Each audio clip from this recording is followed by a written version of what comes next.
Okay, good morning, everyone. Welcome to Surviving the First 6 Months as a Realtor.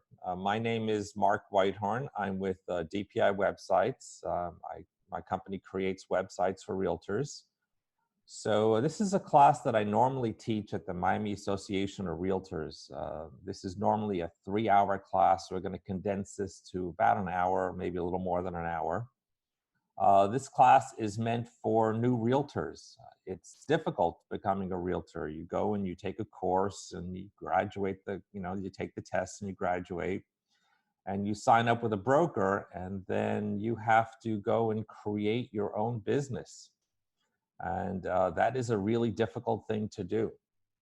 So what I'm going to do is I'm going to give you some direction on how to create your business, how to start your business, things that you should be doing in order to jumpstart your business and start making money. If you have any questions at any time, please feel free to ask them. Just go to the chat, type them in. I like questions. I'll put this online later, or if you want me to email you this presentation, just go to the chat and type in your email address, and I'll email you the presentation later on. Or you can go to dpishowcaseclasses.com and you will see the class that I'll upload it later today. All right, so what we're going to discuss this morning is how to be a better salesperson. We're going to look at statistics, how to do research, what is the IDX, understanding rentals, finding buyers, pre-construction, classes to take, networking, planning your day, and how to follow up. All right, so anyone know what this number is? Normally I'm in a class, normally people raise their hands. So this number represents the number of realtors in South Florida. Basically, there's 52,000 realtors running around. So there's a lot of competition. So the question becomes, what are you doing to get clients? That is the big question. What are you doing to get clients? You can't rely on leads from your broker. A lot of brokers don't give out leads. You can't rely on people in your office giving you leads because you're basically, competition with them. So you have to spend about 30 minutes a day doing marketing to find people, to find clients. And I'm going to explain to you how to do that. So that is the bad news. The good news is that 85% of all realtors sell one or less house a year. The truth of the matter is 85% of all realtors are part-time realtors. They basically, they do one or maybe two sales a year. They earn a few $1,000s and they keep their license active and they're as happy as can be. So 52,000 take away 85%. Let's say about 7,000 to 10,000 realtors are actually working this full time, which is a little better. All right, so let's get started. I'm going to do some math here, and this is simple math. There's two parts to the business. There's sales and there's rentals. We're going to look at sales. If a property sells for $500,000, 6% gross commission, that's before your broker gets their split, their piece, is $30,000. You're going to split that listing with the listing agent. 98% of all sales involve two realtors, the one representing the seller and the one representing the buyer. So you're looking at about $15,000 gross commission. So if you do $2 million in sales a year at 3%, you're looking at $60,000 in gross commission. Any questions on that?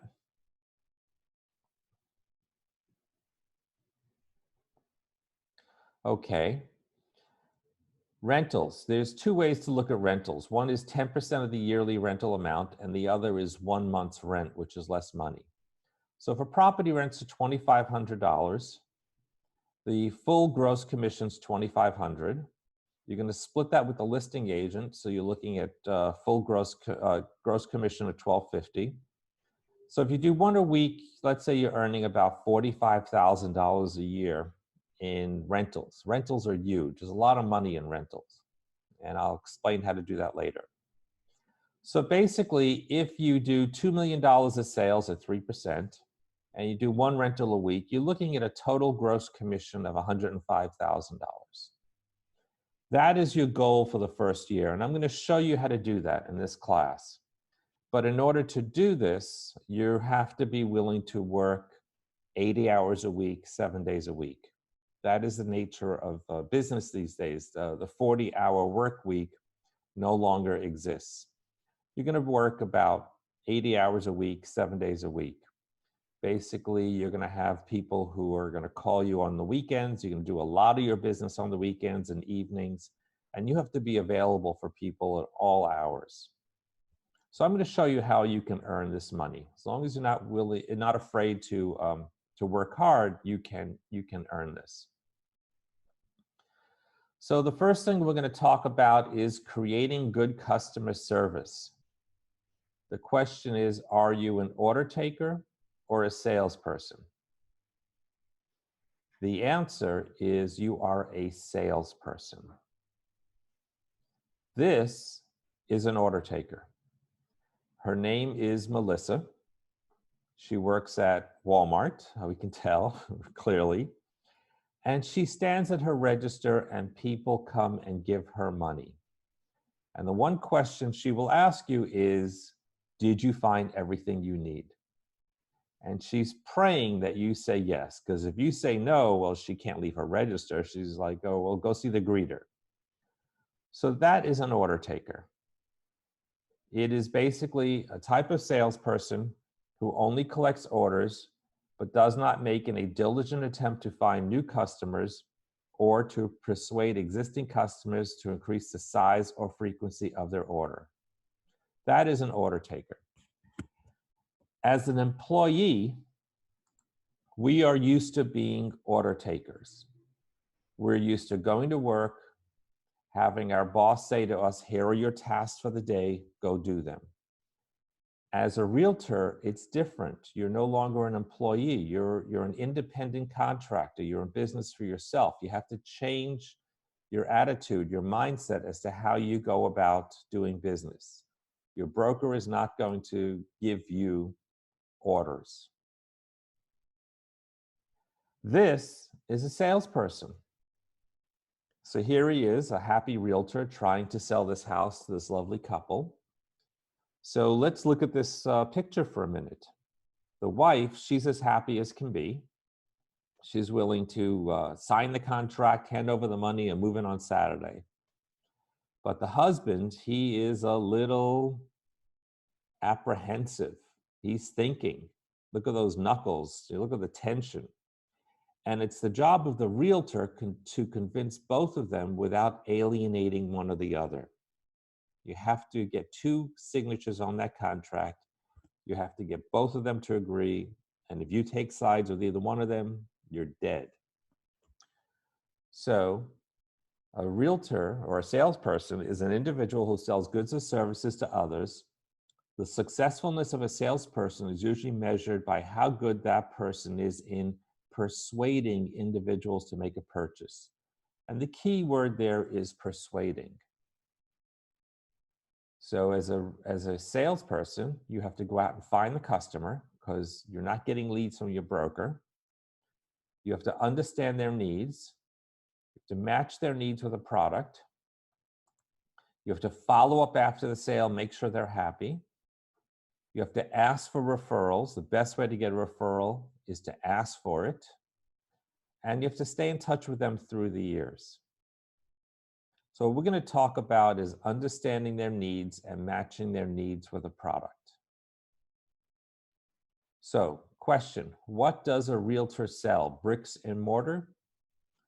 This is a trick question. Bricks and mortar, you're basically, walls, things like that. The answer is no. What you're selling is lifestyle.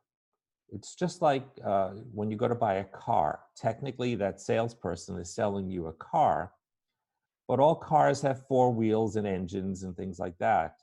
But what they're selling you is lifestyle. What they do is they talk to you for 5 minutes, get an idea as to what you need, and then they show you about 3 cars that suit your needs.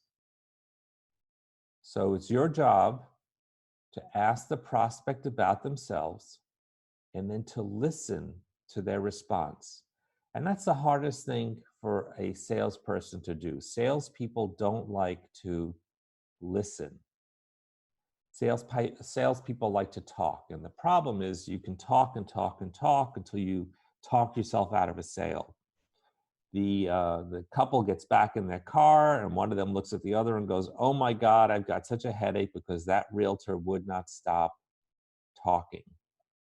So what you have to do is you have to learn how to listen.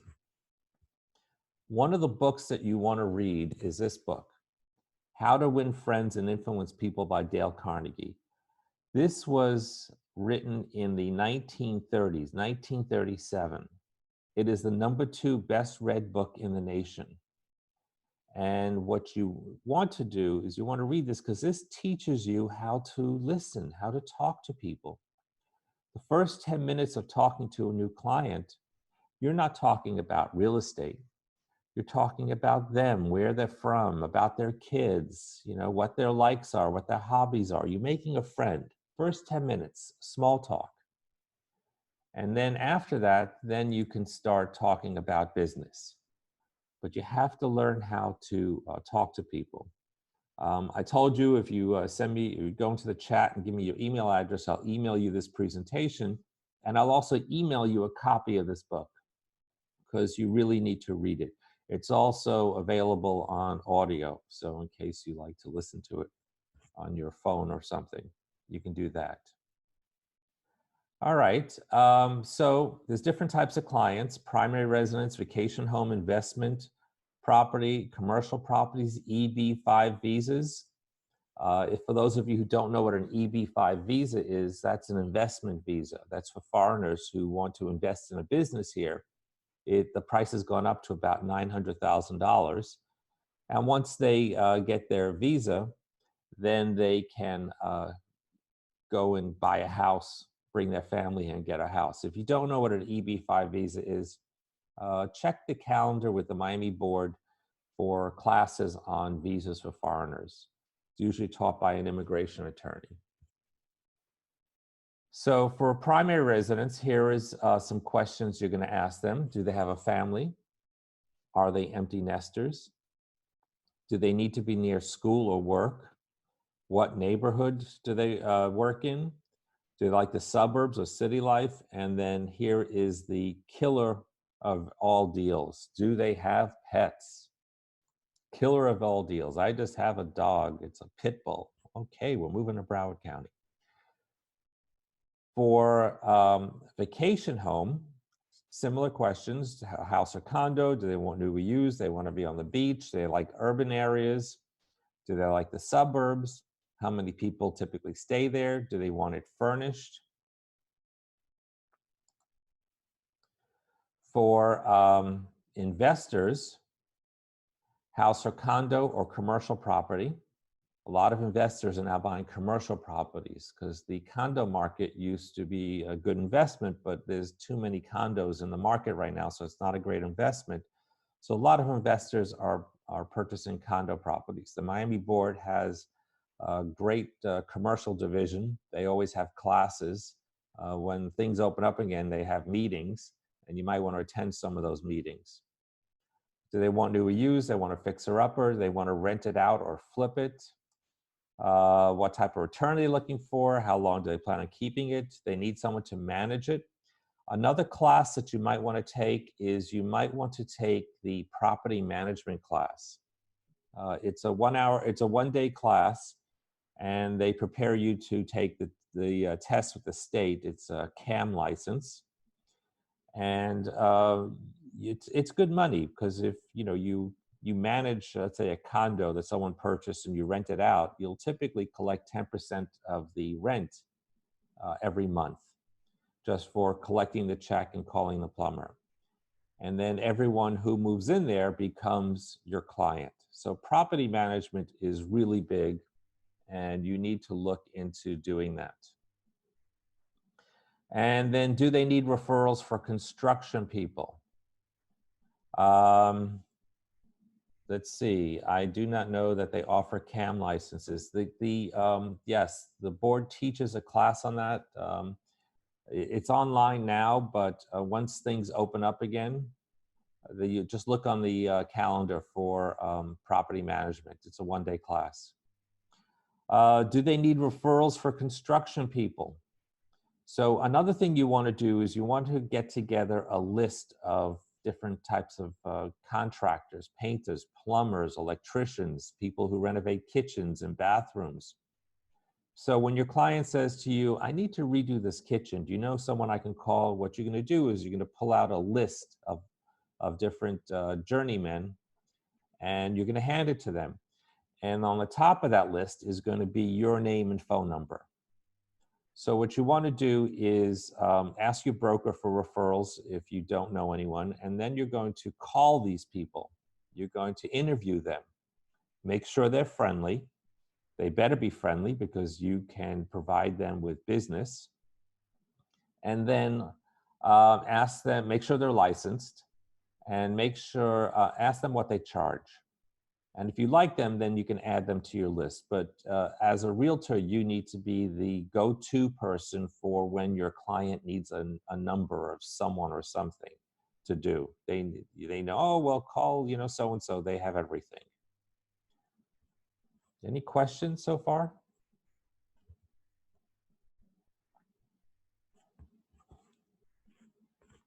Okay.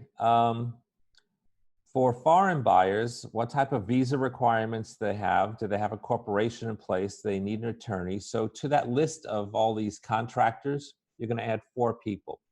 You're going to add a immigration attorney, a real estate attorney, a corporate attorney. That might be the same person. And then you're going to add an accountant. And basically, you're going to call each of them. You're going to interview them. Make sure that they're friendly. They better be friendly. And then if you like them, add them to the list. Ocean breeze, should there be a disclosure on that list? So the only time you really need a disclosure is if you're getting paid a commission, which you're not. This is just referrals for people that you want to recommend.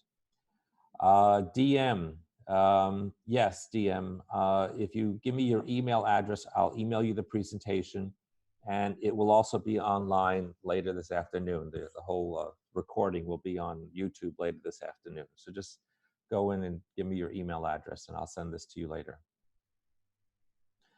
So you need attorneys, accountants, house or condo or commercial. They want to use, they want to fix her up, or they want to rent it out, flip it. And once again, they need someone to manage it. Foreign buyers don't want to worry about collecting the check or anything like that. They want someone to manage it for them. And like I said, property management is huge, and you need to take that property management class. It's a great way to earn money, and it's also a great way to find new clients. Okay, referrals. If you understand your needs of your clients, they'll be yours for life. And 53% of all sales come from referrals. Referrals are huge. Basically, you do a good job and you stay in touch with your clients, and they will be yours for life. And the best way to get a referral is to ask for it. Don't be shy. Shy realtors work at Walmart.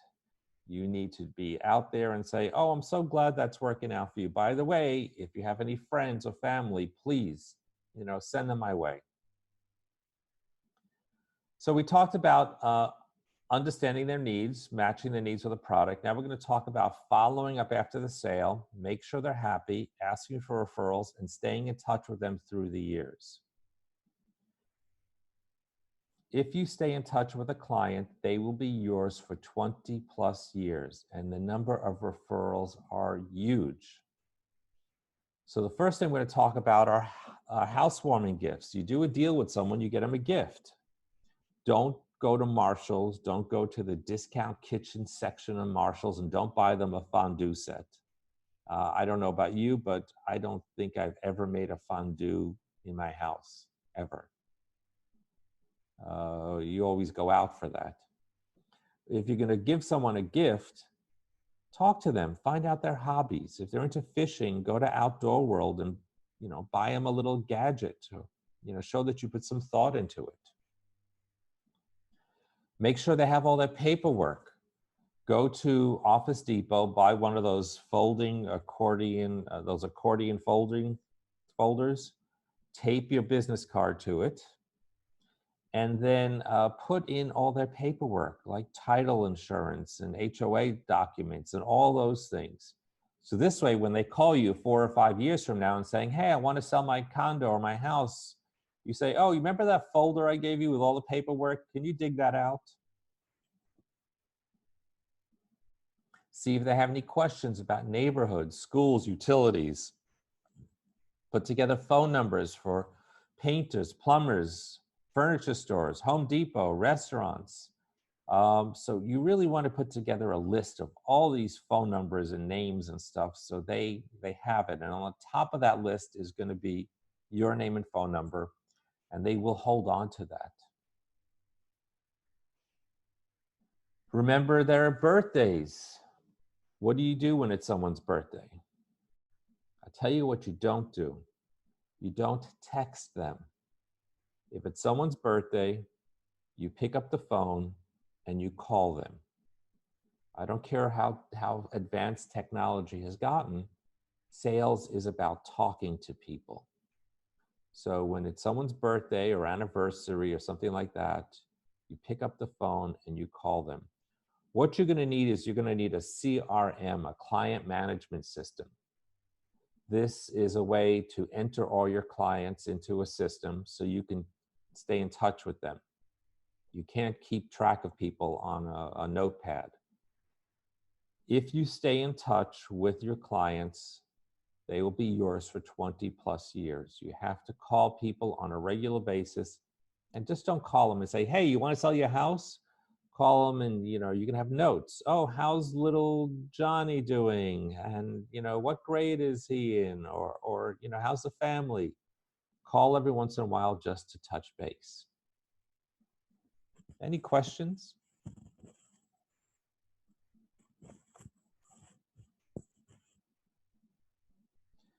All right. We're going to look at some statistics.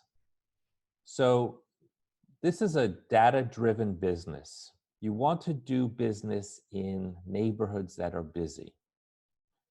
In 2019, we sold about 91,000 houses and condos. And as you can see, it's pretty evenly split between houses and condos.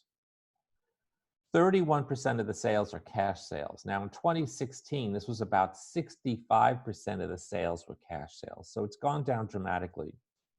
We have a new group of buyers out there, millennials. They're getting married, they're moving out of their parents' homes, they're giving up their lovely condos in Brickell or downtown, and they're going and they're buying homes in single family homes in neighborhoods where they have yards and parks and schools, and they're getting mortgages. So we're turning to a more traditional market where people are going out and getting mortgages. So where are the buyers coming from? 84% of all residential sales begin on the internet. Here's our lovely couple of millennials. They're getting ready to go get married and buy a house. And they go online, and the first website they go to is Zillow or Trulia or Realtor.com. And they start searching for real estate. The worst place they can go to is Zillow or Trulia because a third of the listings in Zillow and Trulia are no longer available. So it's your job to get people out of there, and I'll show you how to do that. And then rentals, 80% of all transactions are rentals. Rentals are huge, and I'm going to show you how to make money doing rentals. So you need to do research on your own. The first place you're going to go to is here. This is floridarealtors.org. This is the website of the Florida Association of Realtors. I have to warn you, they did change their website a little, but you'll see the layout's a little different. but you'll get the idea what you need to do. What you're going to do is you're going to go here, you're going to sign in. If you don't know your sign in, put in your license number and then click on forgot password because it's a different password than the MLS. And once you're done signing in, you're going to see there's a section called research. You see that on the left, research. Once you do that, you're going to see all these different areas, and you're going to click on the first one, Florida Market Reports. Florida Market Reports. When you go here, you're going to scroll to the bottom, and you're going to see something called a zip code report. Now, there's two zip code reports. I don't like the new one. It says new on it. So you want to click on the one that does not say new, the old one. So you want to come here once a month and you want to download the zip code report in order to see what is going on in your neighborhood. So let me show you how to read this. It's a PDF file. It opens up in Acrobat. So here is the report. Don't read the first 2 or 3 pages, those are summary pages. But what you're going to do is you're going to scroll down. You see on the left, the county. You're going to scroll down and find the county. So here I am in Miami-Dade County. I'm probably on like page 26. And then what you're going to do is you're going to look at the third column, which is closed sales. And you're going to start going down the list and look for high numbers. So if you go here, you'll see in zip code 33139, there were 98 sales for this particular month. If you look across, the next section is single family homes. There are only 7 homes selling there, so there's not a lot of business there. But if you look at the next section, it's townhouses or condos. And you're going to see in 33139 South Beach, 91 condos sold for an average of $307,000. So there's a lot of business there. That's a good neighborhood to work in. If you scroll down, you look at 33157. See that down the page? That's down Cutler Bay. Hot neighborhood, 67 sales. 57 homes averaging 385. A lot of millennials are buying houses in that area because you can get a house for like 350. It's a starter house. It may need fixing up, but at least you're getting into a house, and the schools are good. 33160, Sunny Isles Beach, 99 sales. And you'll see they're basically all condos, 98 condos averaging 268. So what you want to do here is come here every month and look for the hot neighborhoods. You want to see where there's business because you want to work in the neighborhood where there's business. Let's say you live in, we're going to go to the top here, 33135, and you want to work your neighborhood. But there were only 10 sales for the month. So there's not a lot of business there. So you really can't work your neighborhood. You have to go to one of these areas where there's a lot of sales. Any questions?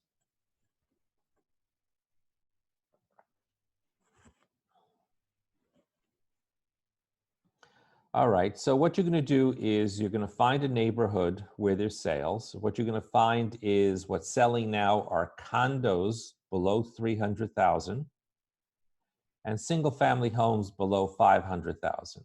So once again, condos below 300,000 and single family homes below 500,000. That's what's selling now. And the next step is you're going to go here to the MLS. And you're going to do a search. You're going to change the status from active to closed. You're going to put in the zip code that you're interested in, the zip code that you got from the zip code report. And you can do a date range of like 0 or 1 to 90 days. Mark Collins raised his hand.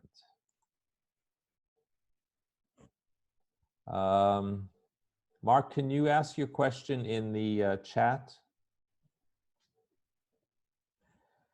So what you're going to do is you're going to come here and you're going to see what's sold in the past 90 days. And that is going to show you where there's business, what's going on in your area. Basically, you want to work in neighborhoods that are busy. Mark, you didn't ask a question. Okay. All right. Another place to do research is here. This is the Miami Board's website. Can you, there you go, Mark. Can you research by census tract? I'm sure you can. Census information is not always reliable because they only do it once every 10 years. What you really want to do is you want to come here and you want to look at the neighborhoods and see what's selling. A lot of the information that you're going to get as a realtor is going to be word of mouth. You're going to need to talk to people, talk to other realtors, talk to your broker, and you're going to get an idea as to what's going on in the neighborhood. Zip codes can cover large areas. Yes, that's true. So there's a program out there called IMAP, I-M-A-P-P, and you want to learn how to use that. The board teaches classes on that. And what IMAP will allow you to do is look at the individual properties. It allows you to download a list of the properties and their owners. And this is really good for finding sellers. I teach another class on sellers, finding listings. But for finding buyers, it's a different routine, and you really don't need to go into the census tract and things like that. What you really need to look at is a zip code report, and you're going to see that, okay, in 33139, there's a lot of condos selling. An average price or median price is $307,000. So you realize that that's the type of properties, that's the type of buyers that you need to go after. And I'm going to show you how to do that when we talk about marketing later on in the class. I hope I answered your question.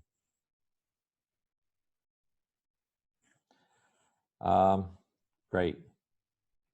So another place to do research is here, Miami Board's website, miamire.com. You're going to come here once a week, and there's a blog and a news section. And what you want to do is read the headlines. Don't read every article. There's a lot of articles. You can't physically read them all. But if you see something interesting, read it, and then you're going to print it out, literally print it out, get a yellow highlighter, highlight the statistics, and put it in a folder and carry it around with you. Because you're going to meet people who are going to start quoting you statistics from Zillow.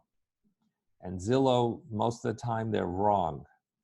And what you need to do is you need to say to them, well, Zillow's a national company, but according to our local board of realtors, here is what's going on, and hand them these articles, hand them statistics. The more statistics you have as a realtor, and it has to be printed out, the more knowledgeable you are and the more people think that you're reliable. If you don't do that, people are doing research on their own and they're relying on companies like Zillow to give them information. So this is a great place to find information on statistics. Another place is a website called The Real Deal, therealdeal.com. And like today, there was an article on how single-family home prices are going up. So amazing. In this whole crisis, single-family home prices are going up. So you really want to read some of these articles. The more you read, the more knowledge you have, the more clients are going to believe you and rely on you as a knowledgeable person. If we go back to floridarealtors.org, I love their interactive graphics, by the way. They're really cool. But there's another section called Other Research Reports on the bottom. Other Research Reports. And then there's a section called International. You can see that in the middle, International. And you're going to see this report. This is the 2019 profile of international home buyers. This is a report that comes out once a year, usually around November or December.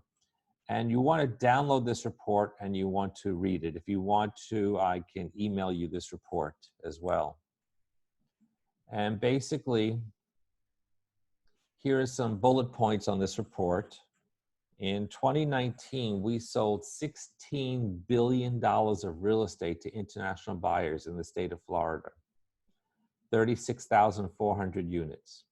The median sales price is $288,600. We're not selling the $1 million properties. That's what the median price is. 9% of all sales in Florida are to foreigners. 67% of the sales were cash purchases. 53% purchased in South Florida. They may want Fort Lauderdale, but they're still going to call it Miami.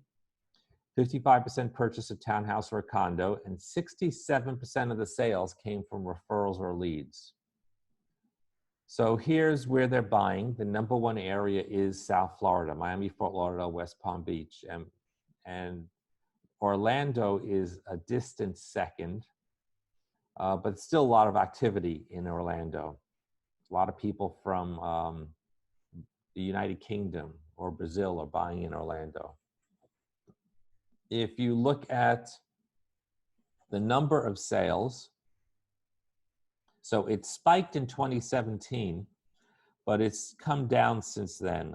It's almost half of what it was in 2017. So the number of international buyers is shrinking.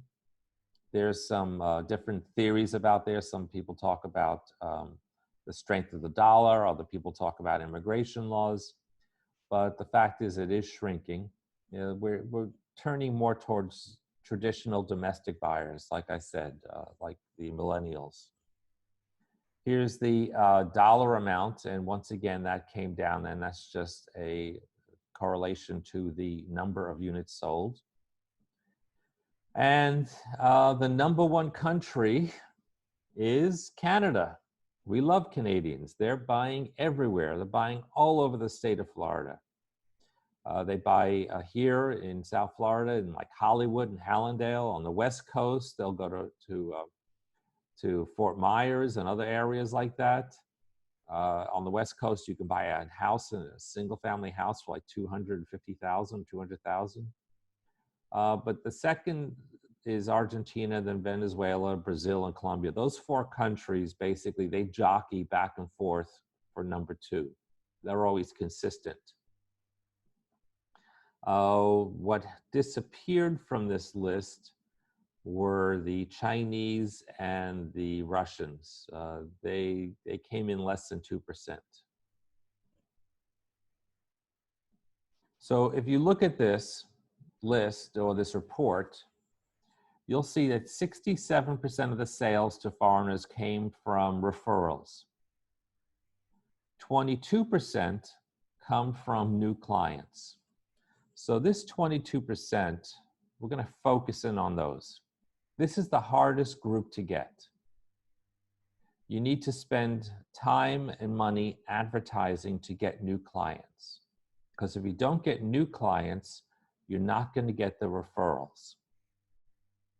You have to go after new clients. That's the nature of sales. You constantly have to go after new clients. If you get a referral, great, that's gravy. But you always have to spend a portion of your time going after new clients. And I'm going to show you how to do that in this class. Where are the new clients coming from? 41% come from aggregators. These are websites like Zillow, Trulia, Realtor.com. They're called aggregators. 29% come from either your own website or from social media. And 18% come from your broker. So the deal is you have to spend a half an hour to an hour every day trying to find Sorry, these people here, the new clients. Any questions?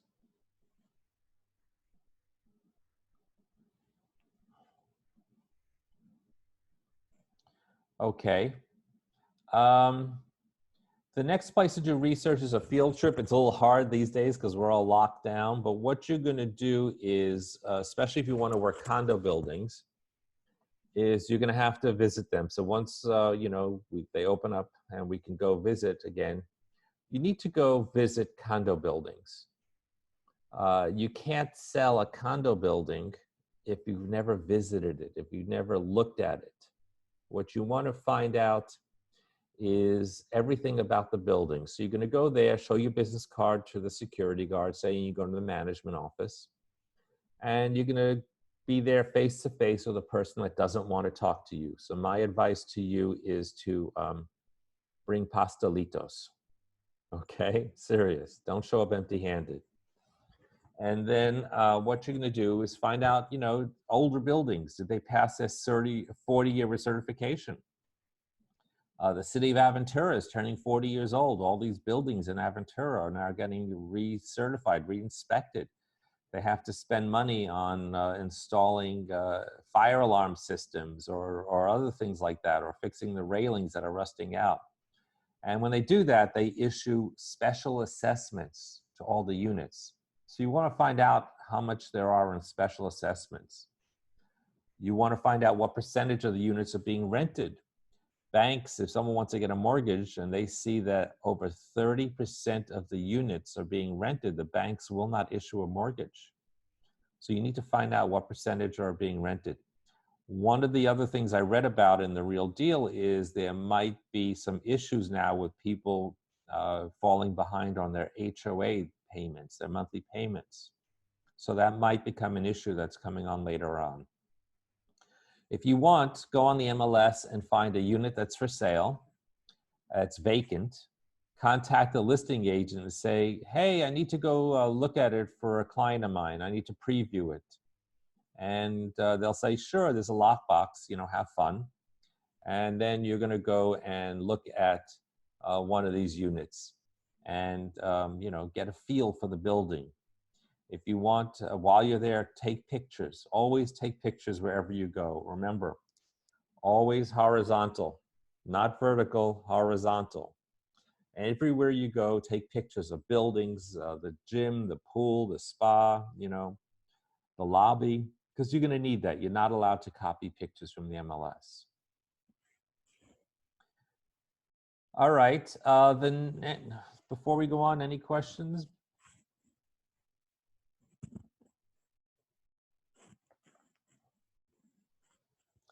Okay, the next thing we're going to talk about is the IDX. This is a system from the MLS. This allows you to import the MLS into your website. So what happens is you basically have all the listings from the MLS on your website, and it shows up with the address, the pictures, the description, but it leaves out the listing agent's name and number. So when you go to a realtor's website and you see thousands of listings, it's not their listings, it's other people's listings. So let me show you how this works. Here's one of my clients. This is Vanessa. And this is her website. And on her website, she has the IDX. So basically, there's about 50,000 pictures, 50,000 listings, I'm sorry, on this website. Mrs. Garcia, can you take pictures of a house selling by another agent without the address or agent posted sign? Be careful taking pictures of the actual listing. You can take pictures of if it's a condo, you can take pictures of the view, you can take pictures of the outside of the building, the lobby and all that, but don't take pictures of the inside if it's not your listing. Okay, IDX. So basically this website has the MLS in here. So she has a section on here for sale and for rent. And if you click on for sale, basically this is where she works. She works in the North Miami-Dade area. And if you click on one of the neighborhoods, you'll see all the listings. And if you click on one of the listings, here it is with the address, the pictures, the description, but it leaves out the listing agent's name and number. So if someone wants more information, they have to contact, in this case, Vanessa, but in your case, it would be you. So basically, this is like your own personal MLS. When someone goes to Zillow, you're going to say to them, do me a favor, don't go to Zillow. A third of the listings in Zillow are not available. Go to my website, because everything that's there is available. Any questions on that? What are some good websites for IDX and website design? Yes, DPI, that's me. I'll give you my information at the end of the class.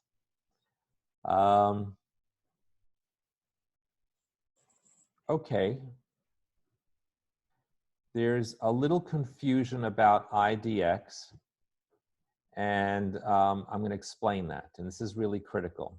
There used to be a field called OK to advertise. I think they're putting it back in, but basically, if it doesn't say yes in the MLS under OK to advertise, you can't take someone else's listing and start posting it in like Facebook Marketplace or other places like that. So there's some confusion here. So here is this listing on the MLS. It's brought in from the IDX. Does Vanessa need permission to put this here? And the answer is no, because it's brought in by the IDX. That's allowed. But now Vanessa wants to come along and she wants to post this in other places. Now she has to get permission from the listing agent or their broker. So on your website, you don't need permission. Anywhere else, you have to get permission. Any questions on that? And don't copy pictures without permission, because if you do, you can get fined. It's like a $500 fine. So don't violate this rule. On your website, you're okay, but anywhere else, before you post a listing, you better get permission. All right, email addresses. Email addresses are like cell phone numbers. Choose one email address and never change it. And don't use the email address your broker gives you, because if you switch brokers, you lose your email address. So I don't care if it's Gmail, Hotmail, AOL, whatever it is, be consistent and just use that one email address. And then what you're going to have to do is you're going to have to check your junk folder several times a day. Mark Collins, thank you. Check your junk folder several times a day. You're going to get leads, especially Gmail. Gmail is the worst. And you're going to get leads and they're going to go to your junk folder. I have that happen to me myself. I get leads and they come to my junk folder. I check it, several times a day. I have one client, she was like so angry because she got a lead. Someone wanted to buy a $300,000 house and went to her junk folder. She was so upset with herself. So make sure you do that all the time. Your phone, NAR did a study, and they found that 52% of all realtors, half of all realtors, wait up to 2 days to return a phone call. You can't do that. You've got 15 minutes to answer a phone call. This is your business line. This is your business. You have to answer your phone.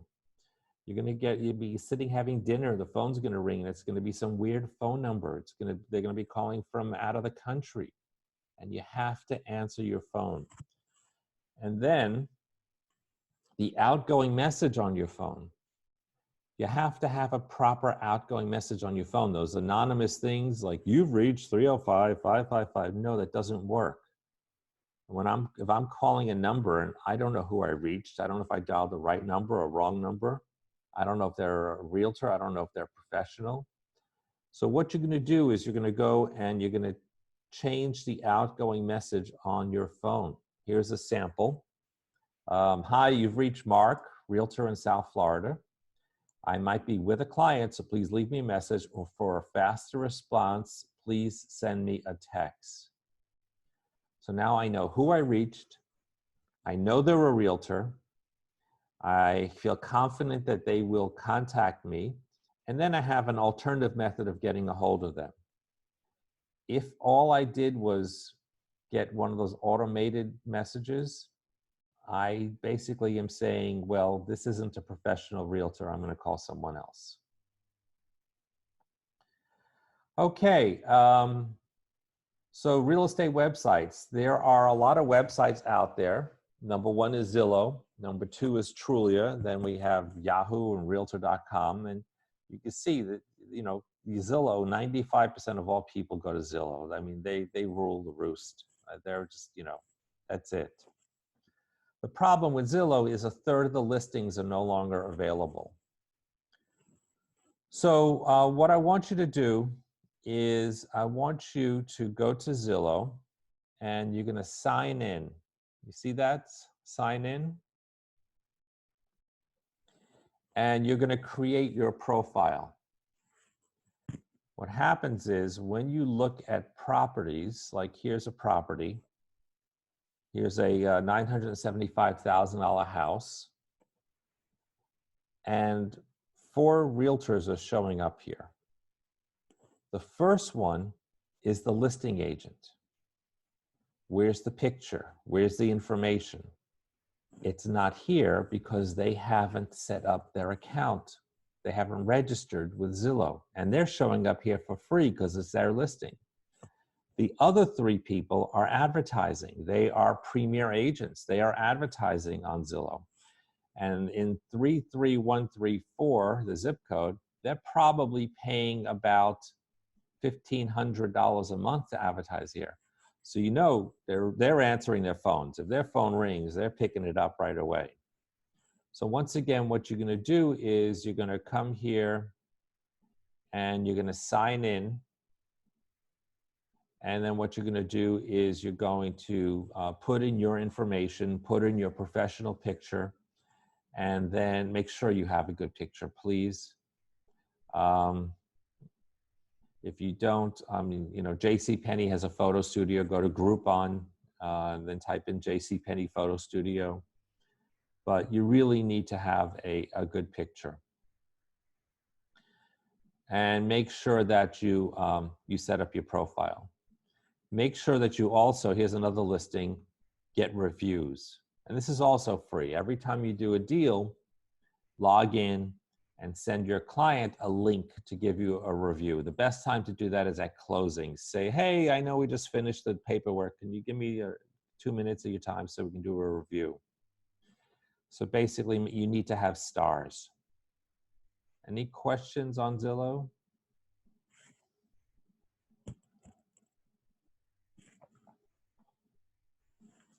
All right. Realtor.com is similar. Basically, it is linked to the MLS, so it has all the listings. But the only challenge is Realtor.com is non-IDX, which means it has all the names and phone numbers to all the listing agents. So you may say, oh, I'll send my client to Realtor.com because it's accurate, but you don't want to do that because they're going to call the listing agent. All right, so how do we survive the first 6 months as a realtor? And the answer is rentals. Rentals are great. In the last 30 days, we did about 2,800 rentals. And 1/3 of the rentals are between $1,800 and $3,500 a month. That's the sweet spot, $1,800, $35 a month.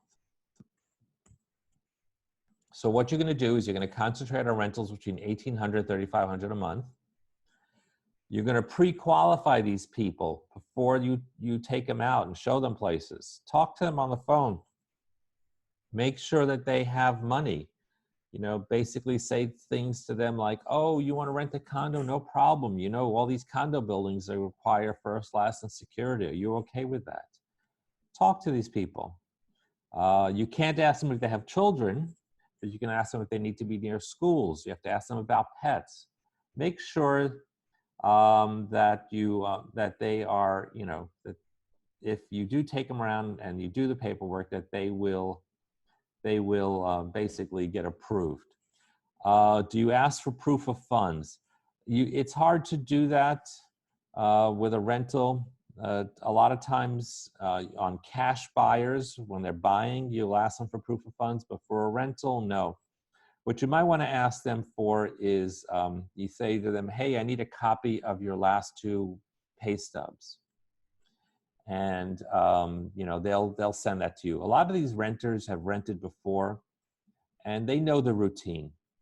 They know the deal. They know what they're going to have to give you and stuff like that. If they start giving you a hard time, then you know something's wrong and you may want to just pass them up.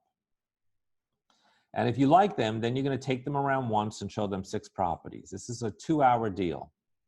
Take them around once and show them 6 properties. Don't take them around every Saturday for the next month.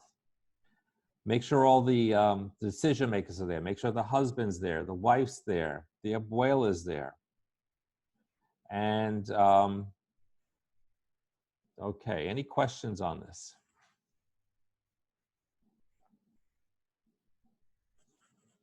All right. So where do we find renters? Facebook Marketplace. This is the place to do it. You're going to go to your Facebook account and you're going to basically find a place for Facebook Marketplace. And before you post a listing there, make sure that you get written permission. How do you find out who's interested in renting? This is the place, DM, Facebook Marketplace. Either go to the MLS, find rentals that you want to promote, and then what you're going to do is you're going to get permission from the listing agent, or if you work in one of these large companies that have lots of listings, talk to your broker and ask your broker if you can advertise the company's listings. And usually your broker will let you do that. So you're going to come here and you're going to click on Create Listing. And then you're going to go Home for Rent. And then you're going to put in all the information with the pictures and everything. And people go here and they search for rentals here. And this is free. So what you want to do is you want to post, you know, let's say 4 or 5 rentals here a day. Spend half an hour a day doing that. Just basically posting rentals in this thing. Any questions on this?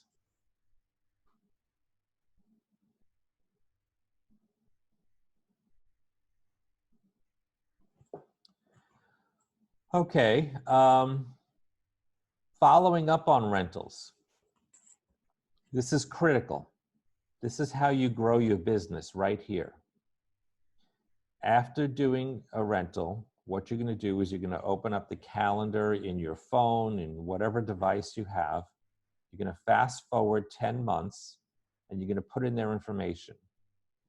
And then what you're going to do is 10 months from then, you're going to call or text them at least 6 times.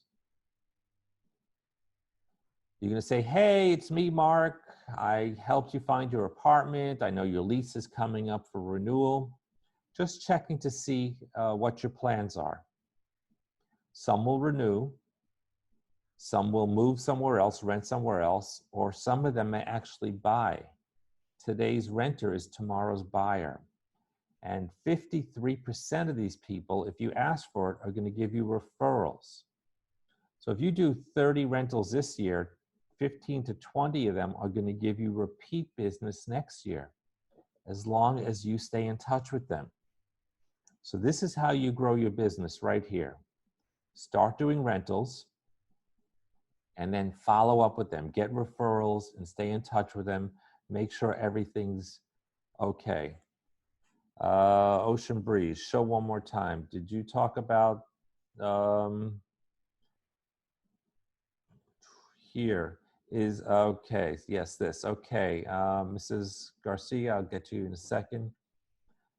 So basically you come here, you find listings of rentals from the MLS, you get permission, you go to, on your personal page on the left-hand side, there's going to be a section that says Facebook Marketplace. Look for that. And then you click on Create Listing. And then you go to Home for Rent. And then you put in the information, and then you take the listing from the MLS and you put it in there. If you text a listing agent and you get permission to advertise their listing, don't delete the text, because if they say, hey, I never gave you permission, you go, oh, well, here's a text message I got from you. That answer that? Mrs. Garcia, is there a problem if a rental is no longer available and stays on a Facebook history? Yeah, typically you want to clean these things out, but most people don't. But here's the deal. You're going to be putting a lot of these on here. So you're going to get a phone call from someone who's going to say to you, hey, I saw your rental property on Facebook Marketplace. Can you tell me about it? And you're going to say to them, you know, I have lots of listings out there. Tell me about yourself. Tell me what you're looking for. So it's not about the listing that's there. It's about getting the phone to ring. And once you get the phone to ring, then what you're going to do is you're going to start talking to them. Can you use their MLS photos if they say okay to advertise? Yes, absolutely. That's the whole idea. If you get permission to advertise, you can use the photos, but only use the photos for advertising that listing. Don't use the photos for some other purpose.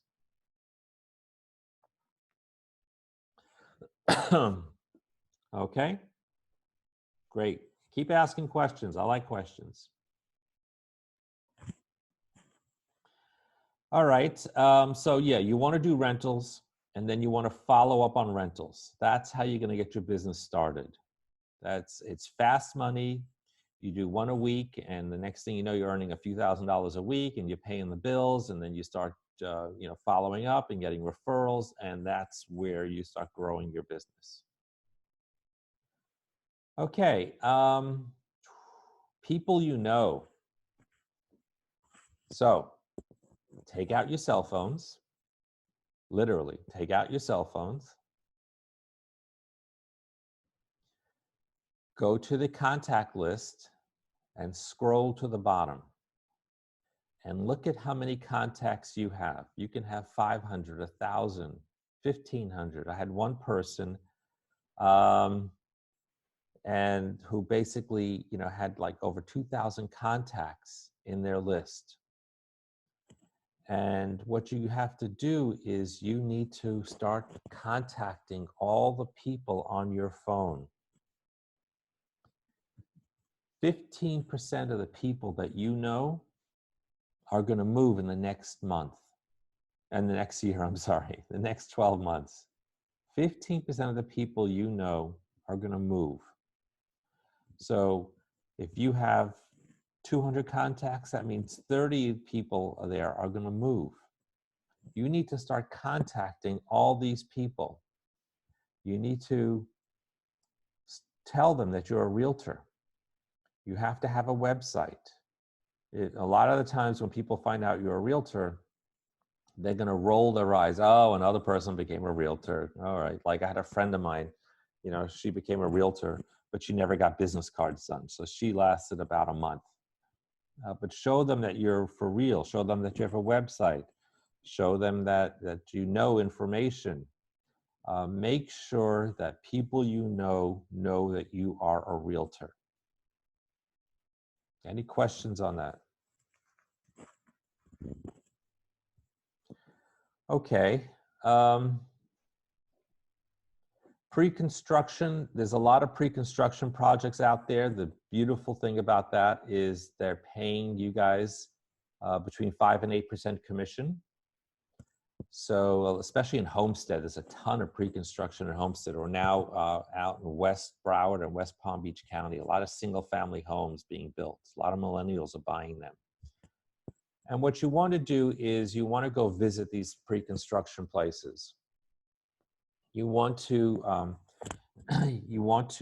go there and identify yourself as a realtor and ask them about the place. And then you're going to find out, the question to find out is, how do I register clients? That's the question to ask. How do I register clients? And basically, if you don't register a client properly, you're going to lose your commission.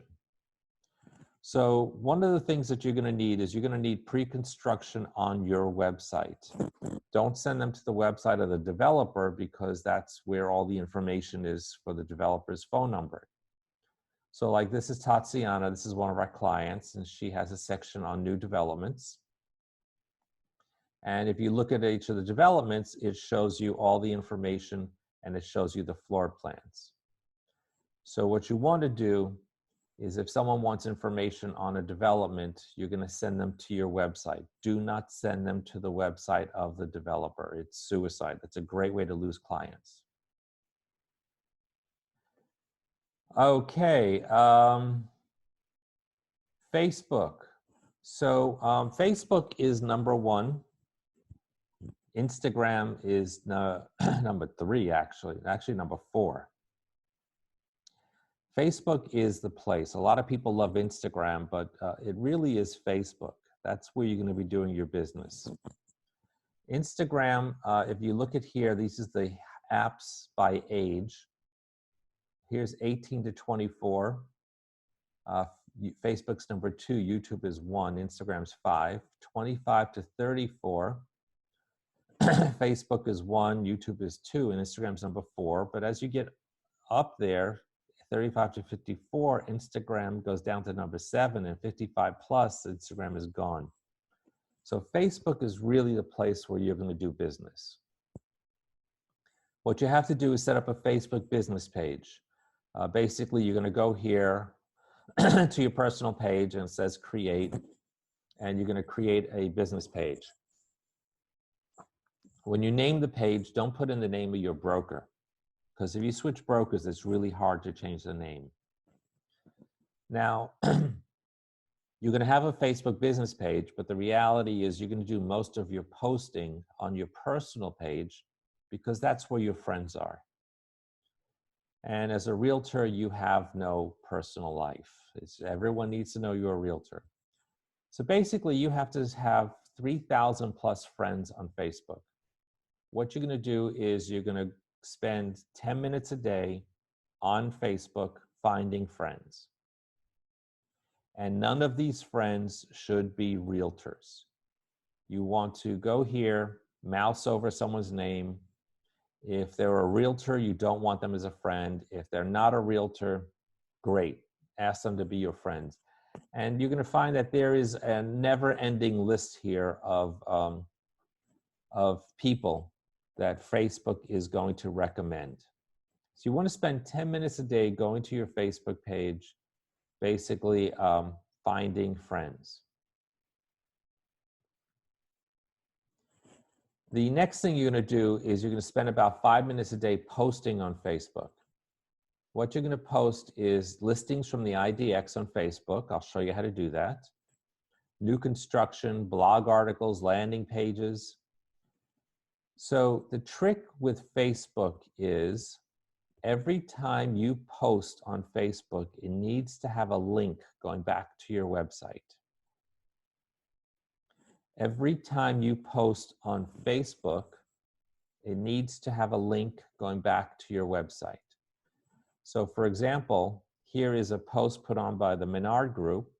If I click on this picture, it will take me out of Facebook and take me to that listing in that website. The way you do this is very simple. You go to your website. Here's Graciella's website. It has the IDX. You find a listing that you want to promote. You go to the top and you copy the URL. You go to Facebook, you write a post. Always write a sentence. Amazing Miramar home for sale. Call me for more info. And then you paste the link. One more time. You go to your website, you find a property that you want to sell. You copy the URL. You go to Facebook, you write a post, paste in the URL, let it load for a minute. And then this way, when it shows up in Facebook, it shows up like this. And then when they click on the picture, it takes them out of Facebook and takes them to that property on your website. Any questions on this?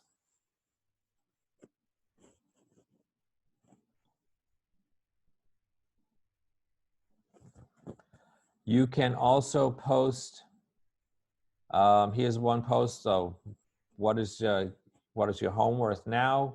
And once again, this links to a landing page in this website. Ms. Garcia, paid ads, that's called boosting. Yes, you can do that.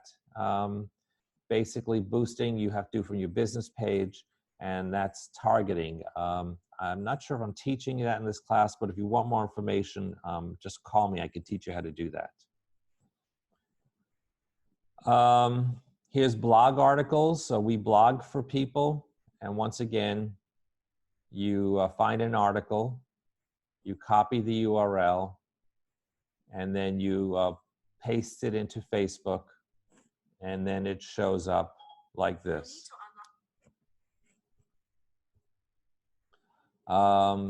New construction, same deal.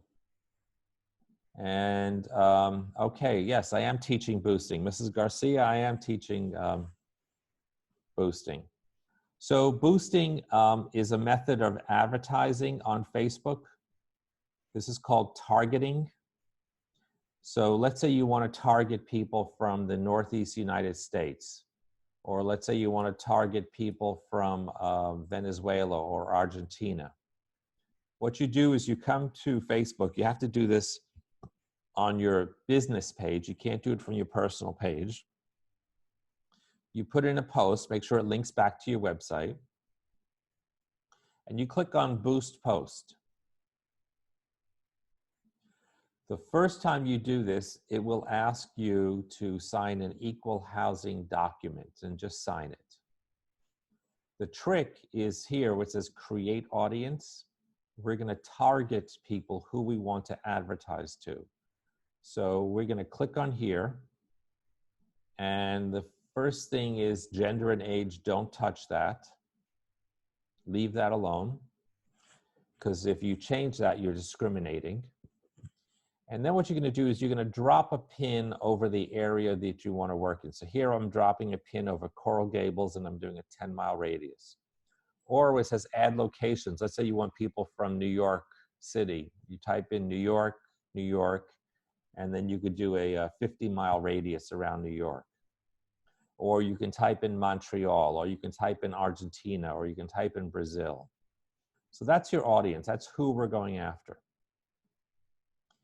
If you scroll down, there's the next section is the keywords.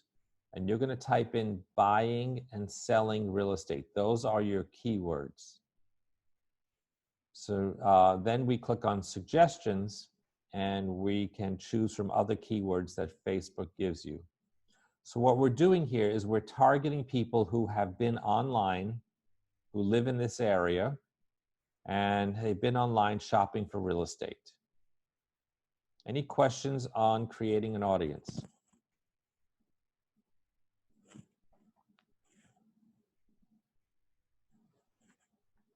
So what you want to do is you're going to post on Facebook. And then what you're going to do is you're going to boost that property for 1 day for $7. You don't want to boost a property longer than 1 day, because if it's no longer available in the IDX, the ad will disappear. So you come here once a day, you post a property, and then you boost it for 1 day for $7. That's if you want to target people in other areas. If you budget $200 a month, it's a good budget for Facebook. Any questions on that?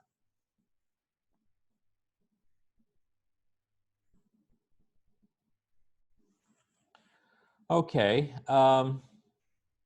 classes to take.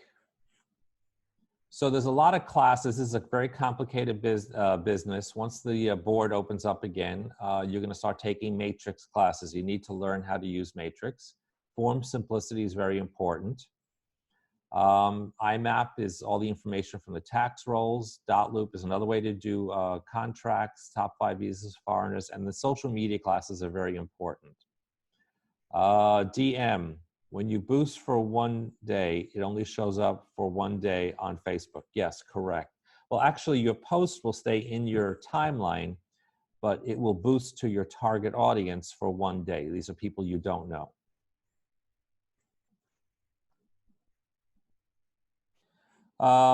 Paid classes, there's a lot of classes. Just check the calendar. You want to learn this business, and the only way to do it is to take classes. The Miami board has a ton of classes, and you need to learn how to do everything from contracts to the MLS to social media and things like that. All right, planning your day. We're getting near the end here, guys. What time is it? It's almost lunchtime, yeah. So basically, the first thing is a professional thing to yourself. You want to be ready for work at 9 o'clock. You're in business for yourself, and you need to be ready for work at 9 o'clock. Don't find yourself sitting around in your pajamas at 11 o'clock. Crystal, do you boost through your personal page or your business page? You have to boost on your business page. You can't boost on your personal page. But I recommend that when you're just doing regular posting, you do it on your personal page, because that's where all your friends are. You're going to ask your friends to like your business page, but they're not going to. So that's where you're going to do most of your posting, on your personal page.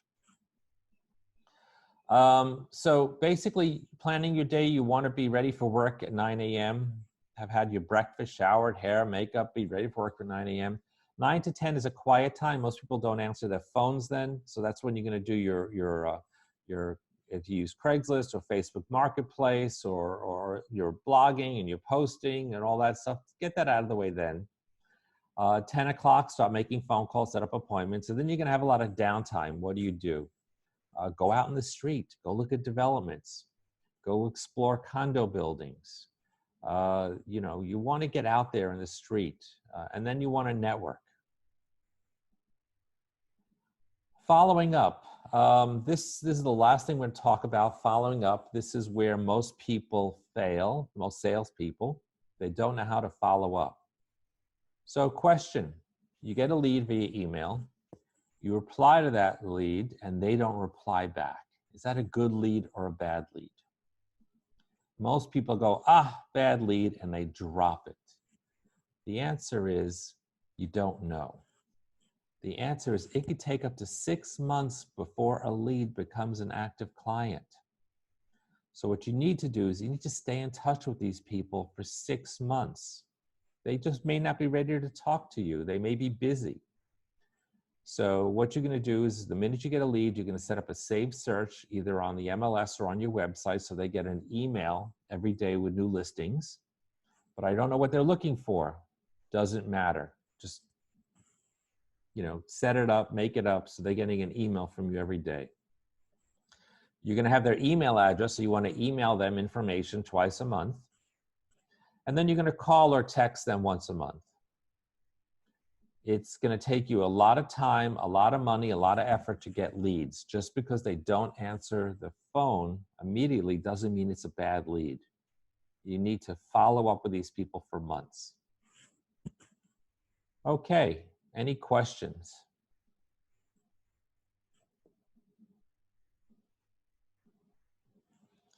All right, I get a minute to tell you what I do. My company is DPI. We create websites for realtors. Like, this is Guadalupe's site. She has, these are IDX websites. So she has for sale, for rent, new developments, existing developments. And she works in the South Miami-Dade areas. Mac, if you give me your email address, I'll email you a copy of this presentation. So Guadalupe works in South Miami-Dade. And basically, all the listings show up from the MLS, but it leaves out the listing agent's name and number. We also have all the developments, the new and existing developments. So like here is, let's say, Glass House, has all the information. And then we also have all the floor plans. And then we also have landing pages, and we blog for you. So it's a whole bunch of stuff on here. Here's the blog page. We automatically blog for you. And then we automatically link your Facebook page up, so it posts automatically to Facebook. So this is like your own personal MLS. We set them up for realtors. There's normally two costs for doing this. There's normally a design fee of $300, and then the monthly hosting is $59 a month. This month, because of the coronavirus crisis, we're waiving the design fee because most people are short on cash. So it's only the $59 a month hosting for the website. The hosting includes the link to the MLS. It also includes changes to the website. Anytime you have changes, we do it. We don't charge you. And then it also includes training. Once the site's set up, we talk to you and train you on how to use the site. If you're interested, oh, I just came out of this. If you're interested, just go to my website. It's dpishowcase.com. And basically, you can see all the information there. Once again, it's dpishowcase.com. Or just contact me if you want more information. I hope I taught you guys something today. Did you enjoy the class?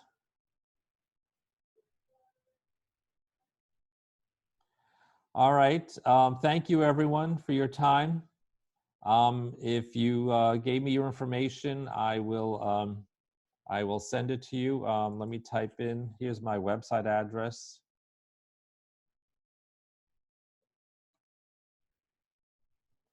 And basically go there, take a look at sites, takes a couple of days to set up, and just give me a shout if you want more information. Thank you for your time, everyone. Stay safe. Go do rentals. Go do business.